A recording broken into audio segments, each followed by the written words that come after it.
ಪರ್ಪಲಗಿರಿಯಲ್ಲಿ ಸತ್ಯ ಪ್ರಮಾಣ ಮಾಡಿದ ರಾಧಾಕೃಷ್ಣ ನಾಯಕ ಹಿರಗಾನ ಸ್ವಾಮಿ ದೈವ ಕಲ್ಲೋಟಿ ಕಲ್ಕುಡ ತೂಕತ್ತೇರಿ ನಿಮ್ಮಲ್ಲೊಂದು ಪ್ರಾರ್ಥನೆ ಮಾಡ್ತಾ ಇದ್ದೇನೆ.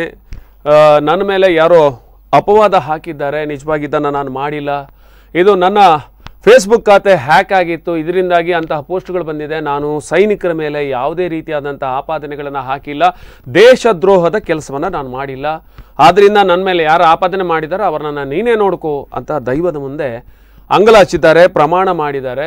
ಆದರೆ ಬಹಳಷ್ಟು ದಿನಗಳಿಂದ ಇಡೀ ಕಾರ್ಕಳ ತಾಲೂಕು ಮಾತ್ರ ಅಲ್ಲ, ಉಡುಪಿ ಜಿಲ್ಲೆಯಲ್ಲೇ ಅತ್ಯಂತ ಸದ್ದು ಮಾಡಿದಂತಹ ಒಂದು ಪ್ರಕರಣ ಇದಾಗಿತ್ತು. ಇದು ರಾಜಕೀಯದ ತಿರುವು ಪಡ್ಕೊಂಡ ಬಳಿಕ ಒಂದಷ್ಟು BJP ಮತ್ತು ಕಾಂಗ್ರೆಸ್ ಇದೆರಡರ ಮಧ್ಯೆ ಒಂದಷ್ಟು ಪರ ವಿರೋಧ ಚರ್ಚೆಗಳಿಗೆ ಮತ್ತು ಪರಸ್ಪರ ಕೆಸರಾಟಕ್ಕೆ ಒಂದಷ್ಟು ಕಾರಣವಾಗಿತ್ತು. ಪರಸ್ಪರ ಆರೋಪಗಳು ಪ್ರತ್ಯಾರೋಪಗಳು. ಅದೇ ರೀತಿಯಾಗಿ BJPಯವರು ಮಾಡಿದ್ದು ಸರಿಯಲ್ಲ, ಅವರು ಇದನ್ನು ವೋಟ್ ಬ್ಯಾಂಕ್ ಆಗಿ ಮಾಡ್ತಾ ಇದ್ದಾರೆ ಅಂತ ಕಾಂಗ್ರೆಸ್ ಅವರು ಹೇಳಿದರೆ, ಕಾಂಗ್ರೆಸ್ ಅವರು ದೇಶದ್ರೋಹಿಗಳನ್ನು ರಕ್ಷಿಸ್ತಾ ಇದ್ದಾರೆ, ಇದು ಅದಕ್ಕೆ ಸಪೋರ್ಟ್ ಮಾಡ್ತಾ ಇದ್ದಾರೆ ಕಾಂಗ್ರೆಸ್ ಅವರು ಅನ್ನೋದನ್ನು BJP ಅವರು ಹೇಳ್ತಾ ಇದ್ರು. ಅಂತೂ ಇಂತೂ ರಾಧಾಕೃಷ್ಣ ಹಿರಗಾನ ಅವರು ವರ್ಷಗಳ ಹಿಂದೆ ಹಾಕಿದಂಥ ಫೇಸ್ಬುಕ್ ಪೋಸ್ಟ್ ಏನಿದೆ ಅದು ಸೈನಿಕರ ವಿರುದ್ಧ ಮಾತಾಡಿರುವಂಥದ್ದು.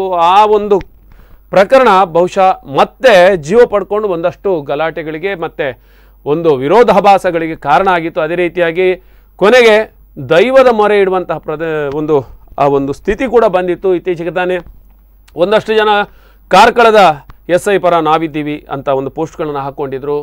ಇನ್ನೊಂದು ರೀತಿಯಲ್ಲಿ ನೋಡಿದರೆ ರಾಧಾಕೃಷ್ಣ ನಾಯಕ್ ಹಿರಗಾನ ಅವರ ಪರವಾಗಿ ಪತ್ರಿಕಾಗೋಷ್ಠಿಗಳು ನಡೆದವು. ಅವರು ಈ ರೀತಿ ಮಾಡಿದ್ದಲ್ಲ, ಅದಕ್ಕೆ ಕಾರಣ ಬೇರೆ ಇದೆ, ಇದನ್ನು BJP ಬೇಕಂತಲೇ ರಾಜಕೀಯ ಮಾಡ್ತಾ ಇದೆ, ಒಂದಷ್ಟು ವಿಚಾರಗಳಿಗೆ ಬಹುಶಃ ಇವತ್ತು ದೈವದ ಮೊರೆ ಹೋಗಿದ್ದಾರೆ ರಾಧಾಕೃಷ್ಣ ನಾಯಕ್ ಹಿರಗಾನ. ಬಹುಶಃ ದೇವರೇ ದಾರಿ ತೋರಿಸಬೇಕು.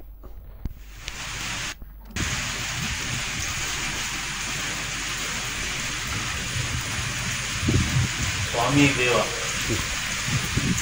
ಕಲ್ಕೋಟಿ ಕಲ್ಕುಡ ತೂಕತ್ತೇರಿ ಇರೊಂದು ಪ್ರಾರ್ಥನೆ ಮಾಡ್ಕೊಂಡಲ್ಲ ಏನಪ್ಪಂటే ಎನ್ನ ಮಿತ್ತ ದೇಶದ್ರೋಹದ ಆರೋಪ ಮಂದಿರ ಮೊತ್ತ ಶಾಸಕರು ಬೊಕ್ಕ ಮೊತ್ತ ನಾಯಕರು ಬೊಕ್ಕ ನಾಯಕ ನಿಮ್ಮಲೆಗಳು ಅವು ಏನಪ್ಪಂಡ ಯಾನು ನಾವು ಫೇಸ್ಬುಕ್ ವಾಲ್ ದೇಶದ್ರೋಹದ ಪೋಸ್ಟ್ ಮಾಡಿದ್ರು ಆ ಪೋಸ್ಟ್ ಯಾವ ಹಾಡ್ತಿದ್ವಿ ನಂದು ಇದೇ ಗೊತ್ತುಂಟು ಬೊಕ್ಕ ಎನ್ನ ಮಿತ್ತ ಆರೋಪ ಮಂದಿನಗಳಿಗೆ ಇದೇ ಹೋಗೋದು